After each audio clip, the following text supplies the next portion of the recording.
Hello students, hope you all are doing well in your studies.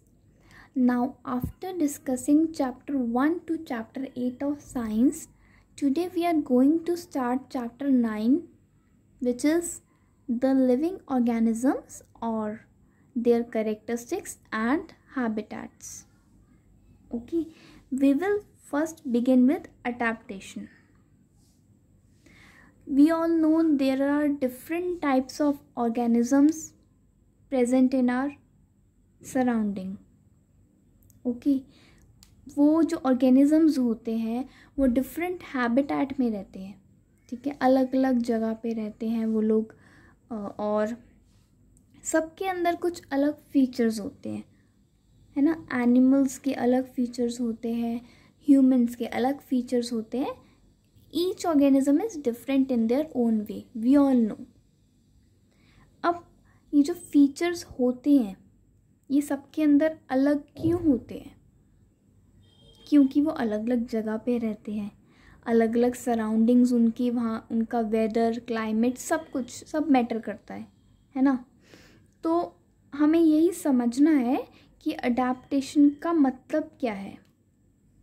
Adaptation का मतलब होता है किसी भी ऑर्गेनिज्म में कुछ स्पेसिफिक फीचर्स या कुछ सर्टेन हैबिट्स का होना. ठीक है, ताकि वो उस जगह पे नेचुरली रह पाए या लिव कर पाए. ओके, मतलब कि वो अपनी सराउंडिंग के साथ एडजस्ट कर पाए, इसके लिए उनके अंदर कुछ स्पेसिफिक फीचर्स ऑलरेडी प्रेजेंट होते हैं. एग्जाम्पल आपने सुना होगा कि कैमल जो होता है वो अपने अंदर वाटर स्टोर कर लेता है और वो काफ़ी दिन तक बिना पानी पिए भी रह पाता है. We all know. तो ये जो स्पेसिफिक फीचर उनके अंदर है ये क्यों है? ताकि वो डेजर्ट एरिया में रह पाए. डेजर्ट जैसे राजस्थान, डेजर्ट एरियाज होते हैं ये. राजस्थान सूखा, ड्राई प्लेस. ठीक है, ड्राई एंड हॉट एरियाज है ना. वहाँ पे पानी की प्रेजेंस कम होती है, वाटर वहाँ पे कम मिलता है एनिमल्स को, प्लांट्स को. तो वो जो प्लांट्स और एनिमल्स होते हैं ना, वो ऐसे एरिया में एडजस्ट होने के लिए अपने अंदर कुछ ऐसे फीचर्स ले आते हैं जिसकी वजह से उन्हें सराउंडिंग के साथ एडजस्ट करने में बिल्कुल भी प्रॉब्लम ना हो. तो इन्हीं फीचर्स की प्रेजेंस को हम कहते हैं अडेप्टेशन. ठीक है, पहले हम कैमल के कुछ 4-5 फीचर्स हैं ये पढ़ लेते हैं, देन हम फिश के डिस्कस करेंगे. Body structure of camel helps to survive in desert conditions. ठीक है, have long legs to keep their bodies away from heat of sand. हमें पता है कि जो सैंड, रेत होती है वो बहुत गर्म होती है. We can't walk on the sand barefoot, है ना. हम नंगे पैरी ऐसे नहीं चल सकते हैं सैंड पे. तो हाउ कैन कैमल्स? तो कैमल की जो लेग्स हैं वो बहुत लॉन्ग होती हैं ताकि जो उसकी अपर बॉडी है वो सैंड की हीट से बच पाए या थोड़ा सा रिलैक्स, उन्हें मतलब थोड़ा कम असर हो हीट का उनकी बॉडी पे. इसलिए उनकी लेग्स जो होती हैं वो बहुत लॉन्ग होती हैं. ओके, उसके बाद जो डंग होता है, जो उनका जो एक वेस्ट होता है, वेस्ट प्रोडक्ट, वो बहुत ड्राई होता है उनका. और जो अमाउंट ऑफ यूरिन होता है वो भी बहुत स्मॉल होता है, मतलब स्मॉल अमाउंट में यूरिन जो है वो एक्सक्रीट करते हैं. ठीक है, और वो जो है वो स्वेट भी बहुत कम करते हैं ताकि वाटर को सेव कर पाएँ. And they also lose very little water, मतलब बहुत ही कम पानी वो लूज़ करते हैं अपनी बॉडी से और काफ़ी दिन तक विदाउट वाटर वो रह सकते हैं. ओके, नाउ फिश की जो बॉडी होती है वो स्ट्रीमलाइंड होती है. ठीक है, जो शेप होती है शिप की, फिश की, वो शिप की तरह होती है. स्ट्रीमलाइंड मतलब कि एंड से नैरो, पतली, और बीच में से जो बॉडी होती है वो थोड़ी सी थिकर होती है. ये इसलिए होती है ताकि जो है वो फिशेस जो है वो इजीली मूव कर पाए inside water. Fish we all know, oceans में, सीज में या पॉन्ड्स, रिवर्स यहाँ पे मिलती हैं, मतलब एक्वाटिक हैबिटेट है इनका, मतलब वाटर में रहते हैं ये, तो इसलिए इनकी स्ट्रीमलाइन शेप होती है।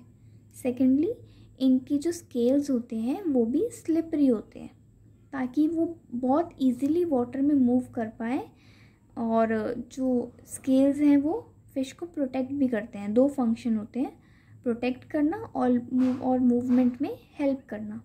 ठीक है, ये हो गया second point. Third thing is, जो फिन्स होते हैं वो फ्लैट होते हैं और टेल्स होती हैं वो भी फ्लैट होती हैं। ये क्या करती हैं, ये हेल्प करती हैं डायरेक्शन चेंज करने में और उनकी बॉडी को बैलेंस करने में वाटर में। ठीक है, वाटर में उनकी बॉडी बैलेंस रह पाए इसलिए उसके पास क्या होते हैं, फिन्स होते हैं और टेल्स होती हैं। फोर्थ थिंग इज़, उनके पास गिल्स होते हैं, फिशेस के पास गिल्स होते हैं ताकि वो जो वाटर में डिज़ोल्व्ड ऑक्सीजन है उसको इनहेल कर पाए, ठीक है, या यूज़ कर पाए। This is all for camel and fishes. ये जितने भी फीचर्स अभी हमने पढ़े, लॉन्ग लेग्स कैमल की, ये एक small amount of urine excrete करना, लिटिल वाटर एक्सक्रीट करना, लूज़ करना अपनी बॉडी से, और पानी के बिना रह पाना, streamline shape, scales, fins, tails, gills, ये सब फीचर्स जो हैं ये ह्यूमंस में नहीं होते और हर एनिमल में भी प्रेजेंट नहीं होते। तो ये अडेप्टेशन है, ये कुछ स्पेसिफिक फीचर हैं जो कुछ स्पेसिफिक एनिमल्स में ही होते हैं according to their surrounding. Okay, camel के अपने फीचर्स हैं, फिश के अपने फीचर्स हैं, ये इन फीचर्स की प्रेजेंस को ही हम कहते हैं adaptation. Hope you all are clear with adaptation process. Now let's move on to habitat. Habitat क्या होता है, ऐसी जगह जहाँ पर ऑर्गेनिज्म रहते हैं। ठीक है, the place where organisms live is called habitat. It means a dwelling place, मतलब घर, अ होम। ओके, हैबिटेट का मतलब होता है उनका घर, जिस सराउंडिंग में वो रह रहे हैं, जिस प्लेस पे वो ऑर्गेनिज्म रह रहे हैं उनको हम कहते हैं habitat. It may be land, water, etcetera. Okay, etcetera मतलब कि वाटर में भी आप देख सकते हो रिवर्स होती हैं, ओशंस होती हैं, डिफरेंट टाइप्स होते हैं। एंड लैंड में भी डेजर्ट एरिया हो सकता है, कोस्टल एरियाज हो सकते हैं, इट मे बी डिफरेंट। अभी हम वो डिटेल में थोड़ा पढ़ेंगे, इनमें इनकी जब डिफ्रेंशिएशन हम पढ़ेंगे। नाउ जो ये हैबिटेट होता है जहाँ पे रह रहे हैं, ठीक है, ऑर्गेनिजम्स, वहाँ पे वो जगह क्या करेगी, वो उन्हें प्रोवाइड करेगी food, water, air, shelter and other needs to organisms. जो भी ऑर्गेनिजम्स की बेसिक नीड्स होती हैं उसको वो प्रोवाइड करती है उनकी सराउंडिंग या उनका हैबिटेट। ओके, अब हैबिटेट जो होते हैं वो डिफरेंट टाइप्स के होते हैं। Example, terrestrial habitats and aquatic habitats, दो टाइप्स होते हैं मेनली। टेरेस्ट्रियल मतलब लैंड, जो एनिमल्स या प्लांट्स लैंड पर रहते हैं उनको कहते हैं हम, उनका हैबिटेट जो है वो माना जाता है टेरेस्ट्रियल हैबिटेट। और जो प्लांट्स और एनिमल का हैबिटेट वाटर में होता है, मतलब वो वाटर में रहते हैं, तो उनके हैबिटेट को हम कहेंगे aquatic habitats. The word aquatic itself denotes related to water. ठीक है, जो एनिमल्स वाटर पे रहते हैं वो एक्वाटिक हैबिटेट होता है उनका, जो एनिमल्स लैंड पे रहते हैं उनका टेरेस्ट्रियल हैबिटेट होता है। एग्जाम्पल, लैंड पे भी रहते हैं तो लैंड में भी डेजर्ट वो लैंड जो है डेजर्ट हो सकता है, माउंटेन एरिया हो सकता है, ग्रास लैंड हो सकता है, forest, coastal regions etcetera.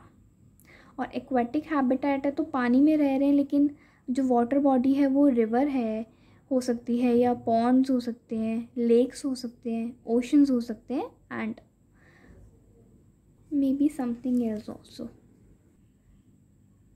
Now हमने पढ़ लिए टाइप्स ऑफ हैबिटेट्स। उसके बाद हम पढ़ेंगे types of components in a habitat. Components का मतलब पार्ट्स। हैबिटेट या सराउंडिंग जिसमें ऑर्गेनिजम्स रह रहे हैं, वो लिविंग ऑर्गेनिज्म भी हो सकते हैं और नॉन लिविंग भी हो सकते हैं। फॉर एग्ज़ाम्पल जो प्लांट्स और एनिमल्स हैं जो हैबिटेट में रह रहे हैं, वो क्या है, वो बायोटिक कंपोनेंट्स हैं या लिविंग कंपोनेंट्स हैं। ओके और जो नॉन लिविंग कंपोनेंट्स हैं उनको हम कहते हैं एबायोटिक कंपोनेंट्स। नॉन लिविंग मतलब जैसे रॉक्स हो गई, पत्थर, जो बड़े बड़े पत्थर होते हैं, और सॉइल हो गई, ठीक है, एयर हो गए, वाटर, पानी, हवा, ये सब क्या है, ये है एबायोटिक कंपोनेंट्स किसी हैबिटेट में। Hope this habitat part is also clear. If you have any query, you are most welcome to ask in the comment box. In the next video, we will study terrestrial habitats and aquatic habitats in detail.